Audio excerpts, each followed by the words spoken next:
माझा कंबाईनचा पण रिझल्ट गेला, राज्यसेवेचा पण रिझल्ट गेला. पण त्यावेळेस आपण म्हणतो ना की आपण चुकांमधून माणसाने शिकावं.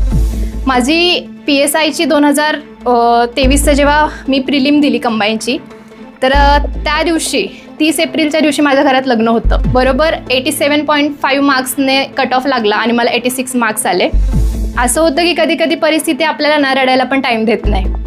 रूमवरती गेली, पाहिजे तेवढी रडली. खूप जणांनी डिमोटिवेट केलेलं मला की 70 मार्क्स पाडणं एवढं सोपं नाही. यावेळी पण डॉक्टरांनी मला सांगितलं की तुला सेव्हिअर ग्रॉइन पेन झाला आहे, ज्यामध्ये माझ्या मांडीची एक नस आखडली गेलेली आणि तिथे एक गाठ तयार झाली होती. त्यावेळेस मी ठरवलं की काही पण होऊ दे, पाय मोडला तरी चालेल, पण मी ग्राउंड देणार. म्हणजे असं असतं की कधी कधी देव पण आपली साथ देत असतो. कदाचित माझ्या नशिबातच PSI होणं होतं.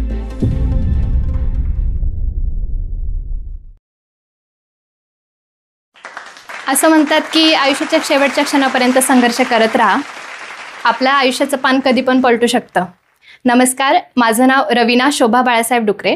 मी शिवजन्मभूमी जुन्नर येथून आली आहे. यावर्षी 2023 PSI 2023चा नुकताच रिझल्ट लागला. त्यातून माझी PSI पदावरती नियुक्ती झाली आहे.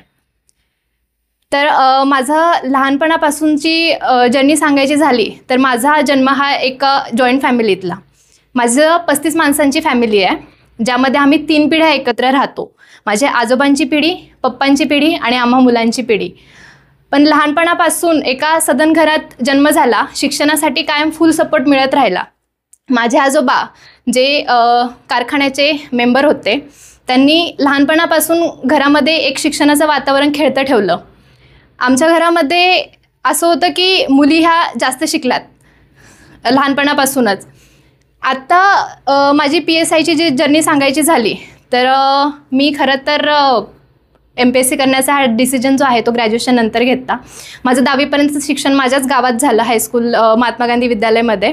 त्यानंतर मी 11वी-12वी विद्याधाम प्रशाला शिरूर येथून सायन्स फॅकल्टीतून कंप्लीट केली आणि नंतर MIT कॉलेजमधून मी BTechची डिग्री घेतली.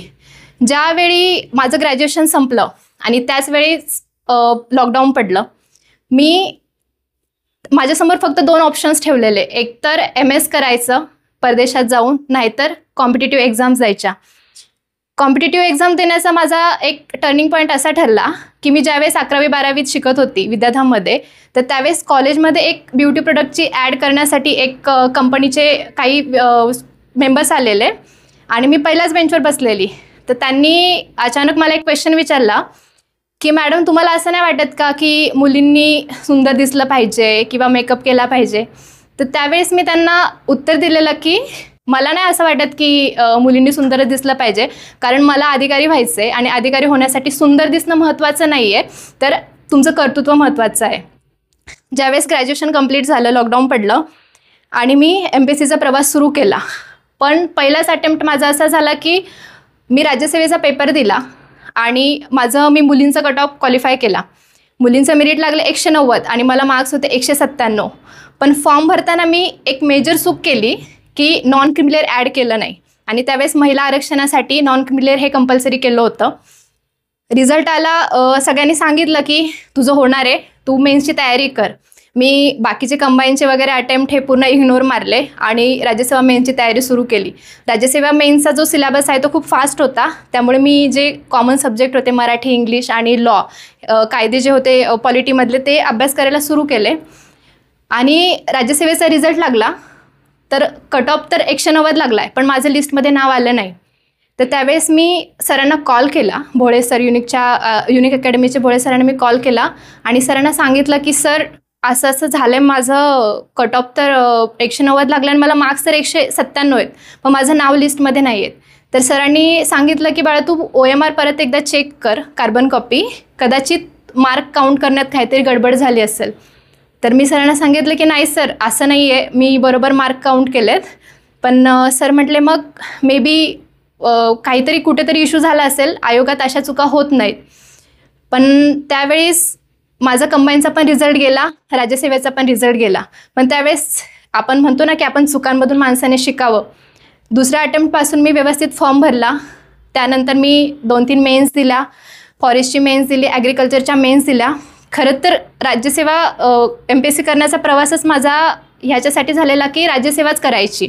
मी पहिले 2-3 अटेम्प्ट कंबाईनला पूर्ण इग्नोर मारलेलं, कारण असं असतं की जेव्हा तुम्ही लहानपणापासून टॉपर असता तर त्यावेळेस तुम्हाला प्रत्येक क्षेत्रामध्ये टॉपचीच पोस्ट घ्यायची असते आणि असंच अट्टहास करून मी खरं तर MPSCचा प्रवास सुरू केला होता.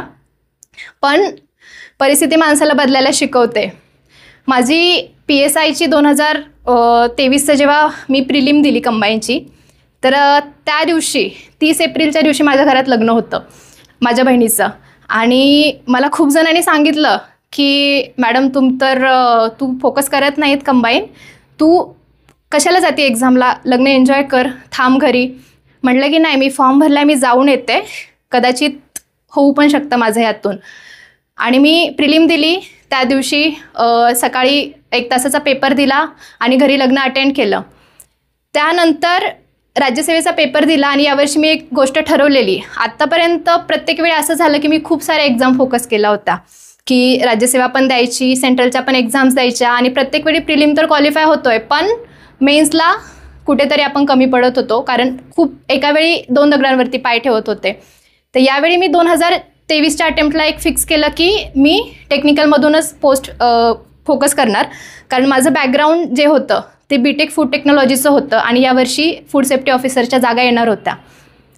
मी प्रिलिम दिली राज्यसेवेची, 2 जूनचा पेपर दिला आणि पहिल्या आन्सर कीने माझा मार्क्स भरपूर चांगले आले, म्हणून मी फुल तयारी सुरू केली टेक्निकलची. 3 महिने मी लगातार FSOची तयारी करत होते आणि PSIचा प्रिलिमचा रिझल्ट आला.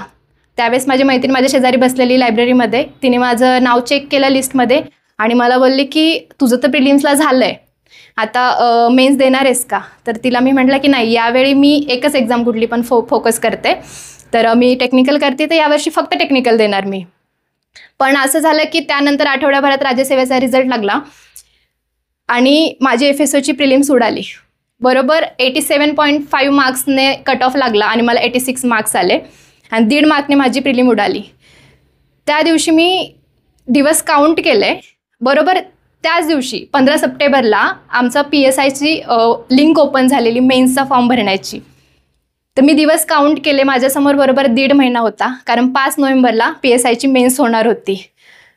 मला माझ्या मैत्रिणींनी विचारलं की आता तू करणार काय, FSOचा रिझल्ट तर उडाला आहे आणि आता PSIला पण फक्त 1.5 महिना राहिला आहे. असं होतं की कधी कधी परिस्थिती आपल्याला ना रडायला पण टाईम देत नाही. मी त्या दिवशी लायब्ररीतून माझे टेक्निकलचे बुक्स माझ्या बॅगेत भरले, रूमवरती गेली, पाहिजे तेवढी रडली आणि दुसऱ्या दिवशी सकाळी ठरवलं की मी PSIची मेन्स देणार, काही होऊ दे, पण मी 1.5 महिन्यात अभ्यास करणार आणि मी मेन्स देणार. दुसऱ्या दिवशी सकाळी 6 वाजता बॅग भरली, ज्यामध्ये मी PSIच्या मेन्सची पुस्तकं टाकले आणि लायब्ररीत जॉईन केली.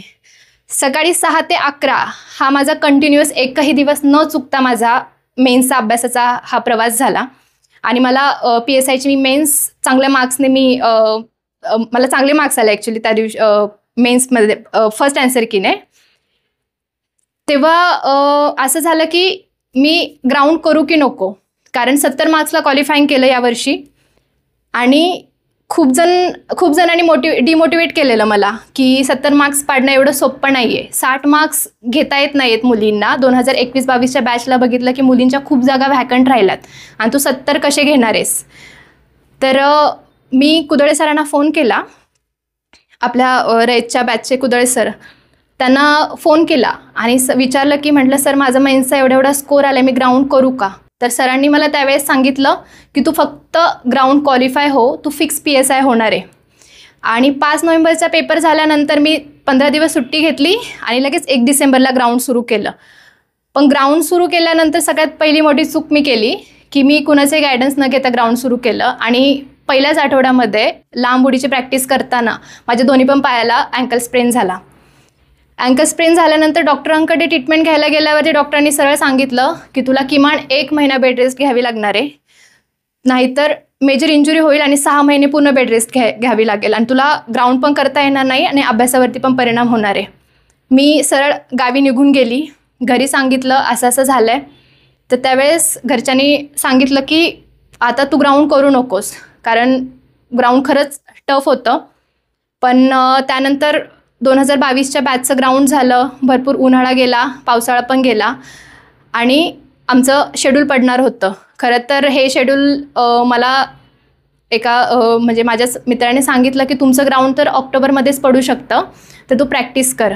तर त्यावेळेस असं झालं की राज्यसेवा करायची म्हणून प्रत्येक वेळी मी ग्राउंडला इग्नोर मारलं की नाही नको, राज्यसेवेची प्रिलिम्स झाल्यानंतर मी ग्राउंड करेल. राज्यसेवेची एक्झाम 3 वेळा पोस्टपोन झाली आणि समोर आलं की आता 1च महिन्यामध्ये आमचं ग्राउंड पडणार आहे. तर मी बरोबर 1 सप्टेंबरला ग्राउंड सुरू केलं. पहिल्या 15 दिवसामध्ये अशी परिस्थिती होती की ग्राउंडवरती म्हणजे करू की नको असं झालं होतं. एकदम पूर्ण थकावट व्हायची, अभ्यास पण होत नव्हता घरी आल्यानंतर. पण पहिला डेमो दिला 15 दिवसात मला 31 मार्क्स आले आणि असं झालं की आता फक्त 15 दिवस पुढे राहिलेत. ऑक्टोबरमध्ये तर ग्राउंड पडणार आहे. आता क्वालिफाय होणार की नाही समोर एकदम म्हणजे कठीण परिस्थिती आली होती. त्यानंतर परत 15 दिवसानंतर मी सेकंड डेमो दिला, तर त्यावेळेस मी डायरेक्ट 30 वरून 61 मार्क्सवर गेले. पण असं झालं की इलेक्शन आलं आणि इलेक्शनमुळे आमचं ग्राउंड परत पोस्टपोन झालं. डिसेंबरमध्ये ग्राउंड होणार होतं. म्हणजे असं असतं की कधी कधी देव पण आपली साथ देत असतो. कदाचित माझ्या नशिबातच PSI होणं होतं. कारण ज्यावेळी माझा FSOचा रिझल्ट गेला तर त्याच वेळी माझ्या डोक्यात एक डायलॉग आलेला, मी कुठेतरी वाचलेलं की जेव्हा दरवाजे बंद होतात तर त्यावेळेस खिडकी उघडी होते आणि त्यावेळेस त्या बंद दरवाजांवरती तुम्ही फोकस करू नका, तर त्या खिडकीकडे बघा, तिथून नक्कीच तुम्हाला काहीतरी वाट दिसेल. आणि मला कुठेतरी एक इंट्युशन जाणवलं की कदाचित माझ्या नशिबातच PSI होणं असेल. परत ग्राउंड सुरू केलं व्यवस्थित एकदम. यावेळी एकदम काळजी घेतली की नाही आपल्याला इंजुरी होऊन द्यायची नाही, मागच्या वेळी झाली तशी. कारण घरच्यांनी स्ट्रिक्टली सांगितलेलं की ग्राउंड कर, पण काही दुखापत करून घेऊ नको स्वतःला. पण मला आज पण तो दिवस आठवतो ज्या दिवशी मी ग्राउंड क्वालिफाय व्हायला सुरू झाले होते. 22 नोव्हेंबर या दिवशी डेमो दिला आणि त्या डेमोत मला 78 मार्क्स आले. पण लांब उडी मारताना परत मला इंजुरी झाली. तर त्यावेळेस मी ग्राउंडवरतीच लांब उडी घेताना पडले आणि डायरेक्ट हॉस्पिटल गाठलं. तर यावेळी पण डॉक्टरांनी मला सांगितलं की तुला सेव्हिअर ग्रॉइन पेन झाला आहे, ज्यामध्ये माझ्या मांडीची एक नस आखडली गेलेली आणि तिथे एक गाठ तयार झाली होती. तर यावेळेस पण डॉक्टरांनी मला सांगितलं की तुला फुल बेड रेस्ट घ्यावी लागणार आहे. तर किमान 15 दिवस आणि मॅक्झिमम 1 महिना तुला घ्यावं लागणार आहे रेस्ट, त्याशिवाय ऑप्शन नाही तुझ्याकडे. आणि असं झालं की 1च आठवड्यानंतर राज्यसेवा आली. 1 डिसेंबरचा पेपर आला राज्यसेवेचा. ग्राउंड करताना असं होतं की आपण अभ्यास करू शकत नाही बऱ्याचदा, म्हणजे खूप पेशन्स आणि काय म्हणतो मेंटल तुमची तयारी लागते अभ्यास करायला. आणि आम्ही 2 टाईम ग्राउंड करायचो त्यावेळी. माझा पूर्ण दिवस हा ग्राउंड, डाएट आणि प्रॉपर रेस्ट यातच जायचा. राज्यसेवेचा पेपर पण आला, माझं ग्राउंडमध्ये इंजुरी पण झाली आहे आणि समोर पूर्ण अंधार दिसायला लागला. पण एक मनाशी ठरवलेलं की नाही, आपण शेवटच्या श्वासापर्यंतला लढायचं आहे मला. त्यावेळी राज्यसेवेचा पेपर दिला, पूर्ण रेस्ट घेतली आणि परत ग्राउंड जॉईन केलं मी. अराउंड 15 डिसेंबरच्या आसपास मी परत ग्राउंड जॉईन केलं आणि त्यावेळेस परत लास्ट डेमो द्यायचा म्हणून मी स्प्रिंट मारली आणि परत माझा पाय दुखायला लागला. आणि यावेळी तर डॉक्टरांनी पण सांगितलं की 1 आठवड्यात ही इंजुरी रिकवर होणं एवढं पॉसिबल नाही आहे. पण माझं ग्राउंडचं शेड्यूलच 24 डिसेंबरला पडलं. मी डॉक्टरांना मुंबईला जाताना एक गोष्ट सांगितलेली, म्हटलं की काही पण करा, पण मला फक्त ते जे 3 तास आहे 24 डिसेंबरचे माझं ॲक्च्युअल ग्राउंड होणार आहे, त्या दिवशी माझा हा फक्त पेन तुम्ही थांबवा, मी कसं पण ग्राउंड काढते. तर डॉक्टरांनी सांगितलं की तुला जी इंजुरी झाली ह्याच्यावरती पेन किलर इफेक्ट करणार नाही आहेत, टॅबलेट अजिबात इफेक्ट करणार नाही, तुला इंजेक्शन घ्यावं लागेल. तर म्हटलं की मी ती पण तयारी दाखवते, पण फक्त माझं तुम्ही पेन थांबवा, मी कसं पण ग्राउंड काढेल. तेवढं माझ्यात कॉन्फिडन्स होता. कारण लहानपणापासून मी शेतात घरी काम केलेलं होतं, त्यामुळे माझं शरीर एकदम काटक होतं. आणि ग्राउंड करताना पण कॉलेजला वगैरे मी स्पोर्ट्समध्ये कायम पार्टिसिपेट केलेलं, त्यामुळे मला ग्राउंड करणं अवघड नव्हतं. पण ह्या इंजुरीमुळे माझा आत्मविश्वास कुठेतरी डगमगलेला होता. मी मुंबईला गेली आणि माझ्या पायाला पूर्ण बँडेज वगैरे लावलेले, इंजेक्शन वगैरे घेतलं आणि ग्राउंडच्या आदल्या दिवशी मला झोप येत नव्हती. घरी फोन केला, आईला फोन केला आणि आईला विचारलं, म्हटलं आई मला खूप टेन्शन येतं आहे, कारण उद्या माहीत नाही, उद्या माझं फ्युचर डिसाईड होणार आहे. तर मम्मीने त्यावेळेस मला फोनवरती खूप सपोर्ट दिला आणि आईने सांगितलं की बाळा तू घाबरू नको, तू तिथपर्यंत गेली हे खूप मोठं आहे आमच्यासाठी. कारण आम्ही बघतोय की बऱ्याच मुलांना मेन्स देण्याचा चान्स पण येत नाही, पण तू मेन्स देऊन ग्राउंड करेत एवढं मेजर इंजुरी असताना तू तिथपर्यंत गेली आहेस हे खूप जास्त आहे. तू भलेही ग्राउंड डिस्क्वालिफाय हो, पण घरी येताना तू मानवर करूनच यायचं. त्यावेळेस मी ठरवलं की काही पण होऊ दे, पाय मोडला तरी चालेल, पण मी ग्राउंड देणार. दुसऱ्या दिवशी सकाळी 6 वाजता आम्ही बरोबर ग्राउंडला गेलो. रनिंग झाली, शॉर्टपुट झाला, तोपर्यंत काहीच झालं नाही, कुठेच दुखलं नाही मला. पण ज्यावेळी लांब उडी मारायची होती, 3rd इव्हेंट होता आमच्यासाठी, मी पहिली उडी मारली, पहिली उडी माझी फाऊल गेली. त्यावेळेस तिथे API सर वगैरे असतात, डॉक्टर्स असतात, तर ते माझ्याकडे आले आणि त्यांनी मला सांगितलं की तू तुझं रनिंग आणि गोळा एकदम व्यवस्थित टाकला आहेस, तू फक्त ही दुसरी लांब उडी फाऊल घालू नकोस, तू ॲटोमॅटिक तू रेसमध्ये येशील. त्यावेळेस असं झालं की माझ्या डोळ्यासमोर माझा पूर्ण प्रवास उभा राहिला. मी कसं ग्राउंड केलं होतं, माझ्या मम्मी पप्पांनी कशा पद्धतीने सपोर्ट केला, लोकांचे टोमणे सहन केले. कारण एक असं असतं की जेव्हा आपण 25ची क्रॉस करतो त्यावेळेस मुलाला आणि मुलीला एकच क्वेश्चन विचारला जातो. मुलाला विचारलं जातं की तू कमवतोयस का, आणि मुलीला विचारलं जातं की तुझं लग्न झालं आहे का. आणि ज्यावेळेस तुम्ही आयुष्यात पर्सनल लाईफमध्ये पण सक्सेसफुल नसता आणि करिअरमध्ये पण सक्सेसफुल नसता, त्यावेळेस खूप जास्त प्रेशर आलेलं असतं. त्या दुसऱ्या लांब उडीच्या वेळेस माझ्यासमोर पूर्ण माझा प्रवास उभा राहिला. मला माझ्या ग्राउंडचे सगळे शिक्षक, माझे सगळे कलिग्स आणि माझे मम्मी पप्पा सगळे आठवले. आणि मी माझ्या पायाचं ते उरलेलं बँडेज होतं, मी ते पण काढून फेकून दिलं आणि दुसरी लांब उडी मारली. दुसरी लांब उडी आयुष्यात म्हणतात ना की एकदम सेंटीमीटर किंवा सेकंड किती इम्पॉर्टंट असतो आपल्या आयुष्यात. मी दुसरी लांब उडी माझी फक्त 3.22 सेंटीमीटर 3 मीटर 22 सेंटीमीटर पडली. मी 3 सेंटीमीटरने मी रेसच्या आतमध्ये आली. त्यावेळी मी ग्राउंड क्वालिफाय झाली आणि घरी पप्पांना फोन केला, म्हटलं की यावर्षी तुमची मुलगी PSI होती आहे. तर मला त्या दिवशी पप्पांनी सांगितलं की म्हणजे त्यांचा जीव भांड्यात पडला म्हणायचं. आणि त्यावेळेस माझे पप्पा इमोशनल झाले आणि त्यांनी मला ही गोष्ट सांगितली की 2 दिवस झाले तू जशी मुंबईला गेली आहे, आम्ही कंटिन्युअस मंदिरात देवाकडे एरझऱ्या घालतोय आणि प्रार्थना करतोय की काही पण होऊ दे, पण हिला दुखापत होऊन हिला घरी पाठवू नकोस. आणि हिने जेवढे कष्ट घेतलेत तिचे कष्ट आणि तुमची फक्त साथ पाहिजे. तर त्यावेळेस पहिल्यांदा एक गोष्ट मी जाणवली की आयुष्यात आपल्याला माहीत पण नसतं, पण आपल्या पाठीमागे आपल्यासाठी प्रेयर करणारे खूप लोक असतात. तर आणि आणखी एक किस्सा झाला. त्याच दिवशी मला पप्पांनी एक रिॲलिटी सांगितली की तू ज्यावेळेस अभ्यास करत होती आणि फेल्युअर येत होतं तुला, तर त्यावेळेस पप्पांना खूप जणांनी एक सजेशन दिलेलं की तिच्याच्याने काय होत नाही, आता तुम्ही पैसे भरून कुठेतरी लावा. पण त्यावेळेस माझ्या पप्पांनी त्यांना एक उत्तर दिलेलं की माझ्या मुलीवर माझा पूर्ण विश्वास आहे, तिला जोपर्यंत लढायचं आहे तिला लढू द्या. ज्या दिवशी ती मला म्हणेल की आता मी थकली आहे, माझ्याच्याने काय क्वालिफाय होणार नाही, त्या दिवशी मी बघेल पुढे करायचं की तिला कुठे लावायचं की नाही. तोपर्यंत तिला अभ्यास करायचा आहे, ग्राउंड द्यायचं आहे, पूर्णपणे तिला पूर्ण सूट दिली होती. खरं तर आम्हाला ज्या दिवशी ग्राउंड झालं त्या दिवशी आम्हाला फिक्स माहीत होतं की आम्ही PSI होणार आहोत. कारण 374 जागांपैकी 113 जागा मुलींसाठी होत्या आणि त्यापैकी आम्ही फक्त हार्डली 14 मुली क्वालिफाय झालो होतो. त्यामुळे आपण यावर्षी लिस्टमध्ये आहोत हे आम्हाला फिक्स माहीत होतं. ज्या दिवशी रिझल्ट लागला 25 मार्चला, त्या दिवशी पण ती एक एक्साइटमेंट नव्हती की आपण PSI झालो आहे, खूप खुश झालो आहे म्हणून. मला माझ्या मैत्रिणीने सांगितलं की तुझा रिझल्ट लागला आहे. तिला मी सांगितलं, म्हटलं की फक्त माझे इंटरव्ह्यूचे मार्क्स बघ किती आलेत. तर तिने सांगितलं एवढे आलेत. म्हटलं की ठीक आहे, अबव ॲव्हरेज मार्क्स आहेत मला.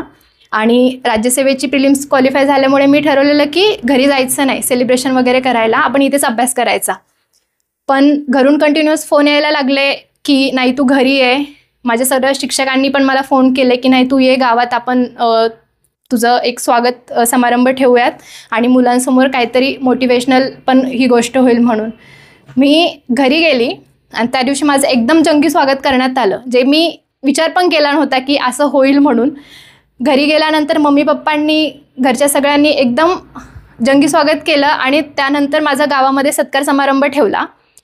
त्या दिवशी संपूर्ण गावासमोर स्टेजवरती ज्यावेळी मी भाषण करायला उभी राहिली तर त्यावेळेस माझे आजोबा सगळ्यांसमोर रडले. कारण जॉईंट फॅमिलीमध्ये खूपदा असं होतं की खूप कष्ट करून फॅमिली मोठी वाढवलेली असते माणसांनी. माझ्या आजोबांनी जे 5 भाऊ होते घराला एकदम इतकं व्यवस्थित सांभाळलेलं की कधीच म्हणजे गावामध्ये कुणी असं नाव ठेवण्यासारखी सिच्युएशन आली नव्हती. त्यावेळेस बाबांनी सांगितलं की आज खरं माझ्या कष्टाचं चीज झालं आहे. आजपर्यंत माझ्या घराला दादाच्या म्हणजे माझ्या आजोबांच्या नावाने ओळखलं जायचं, पण आज पहिल्यांदा असं झालं आहे की इथून पुढे माझ्या घराला PSIचं घर म्हणून ओळखलं जाईल. मला या सगळ्या प्रवासात एवढं सांगायचं आहे. खरं तर ग्रोमोशनवरती सर्वजण आपला संघर्ष सांगत असतात, पण मला असं वाटतं की या प्लॅटफॉर्मचा वापर मी माझ्या या संघर्षामध्ये साथ देणाऱ्या माझ्या सर्वांचं एक आभार मानण्यासाठी मला करायचं आहे. कारण या जर्नीमध्ये खूप स्पर्धा परीक्षा करताना 2 गोष्टी खूप इम्पॉर्टंट असतात. एक म्हणजे फायनान्शियल सपोर्ट आणि दुसरं म्हणजे मेंटल सपोर्ट. कारण इथे येणारा प्रत्येकजण हा DC बनायला आलेला असतो, पण अशी वेळ येते की UPSCवरून MPSCवरती येणं, MPSCकडून ग्रुप्स B नंतर ग्रुप Cकडे म्हणजे प्रवास हा कधी होतो, कधी आयुष्यातले तारुण्यातले 9-10 वर्ष निघून जातात आपण कधीच कोणाला कळत नाही. पण मला या जर्नीमध्ये माझ्या घरच्यांनी आणि माझ्या मैत्रिणींनी खूप जास्त मेंटल सपोर्ट केला. ग्राउंडच्या वेळीचा किस्सा आहे की अशी खरं तर माझ्या रूममेटचे पण खूप जास्त आभार मानू इच्छिते मी. कारण मी एवढी थकून यायची ग्राउंडवरून आणि रात्री मी लाथा पण मारल्यात माझ्या मैत्रिणीला, पण तिने पूर्ण सहन केला तो 3-4 महिन्याचा माझा प्रवास. माझा टिफिन आणण्यापासून तर माझी इंजुरीत काळजी घेण्यापर्यंत पूर्ण प्रवासात माझ्या मैत्रिणींनी साथ दिली आहे. आज भलेही PSI झाली आहे, संपूर्ण पंचक्रोशीत माझं कौतुक झालं आहे. पूर्ण जुन्नर तालुक्यामध्ये एकमेव PSI झाली मी यावर्षी. सर्वांनी खूप खूप कौतुक केलं. पण या जर्नीमध्ये खरा जो माझी साथ दिली आहे ते माझे आईवडील आणि माझ्या मैत्रिणी. तर त्यांचं खरंच खूप खूप मनापासून आभार मानायचे आहेत मला. तर मी शेवटी एकच गोष्ट सांगते की आयुष्यात शेवटपर्यंत तुम्ही लढा. काही पण होऊ दे, कधी पण आयुष्य तुमचं टर्निंग पॉईंट कधीही पलटू शकतो. स्पर्धा परीक्षा करण्यासाठी येणाऱ्या मुलांना मला फक्त एकच गोष्ट सांगायची आहे की ज्यावेळेस तुम्ही तयारीला सुरू कराल किंवा डिसिजन घ्याल की मला अधिकारी व्हायचं आहे, तर कुणाचं तरी भाषण ऐकून किंवा खोटं मोटिवेशन घेऊन इथे येऊ नका. कारण जोपर्यंत एखादी गोष्ट तुमच्या मनातून येत नाही तोपर्यंत तुम्ही सक्सेस पण होऊ शकत नाही. दुसरी गोष्ट म्हणजे येताना डिसाईड करून या की तुम्ही आयुष्यातले किती वर्ष या एक्झामसाठी देणार आहात. कारण खूपदा असं होतं की काही अधिकारी असतात किंवा विद्यार्थी असतात ते खूप एक्झॅजरेट करून सांगतात गोष्टी की नाही मी असं केलं आहे, मी तसं केलं आहे, असा अभ्यास करा तरच होईल, नाही तुम्ही होणारच आहे, करा करा करा. कधी आयुष्यातले तुमचे 9-10 वर्ष निघून जातील ना तुम्ही सांगू शकत नाही.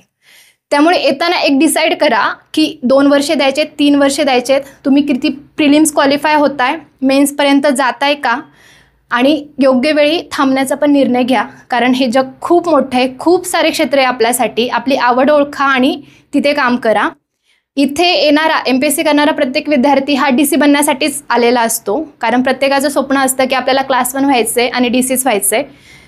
तर DC व्हायचं असेल तर DC सारखंच वागावं लागतं आणि D आणि Cच पाळावं लागतो आयुष्यात. D फॉर डिरेक्शन आणि C फॉर कन्सिस्टन्सी. या गोष्टी पाळा, आयुष्यात नक्की सक्सेस भेटेल. हा व्हिडिओ आपल्याला कसा वाटला ते आम्हाला कमेंट बॉक्समध्ये कळवा आणि आपल्या मित्रांबरोबर शेअर करायला विसरू नका.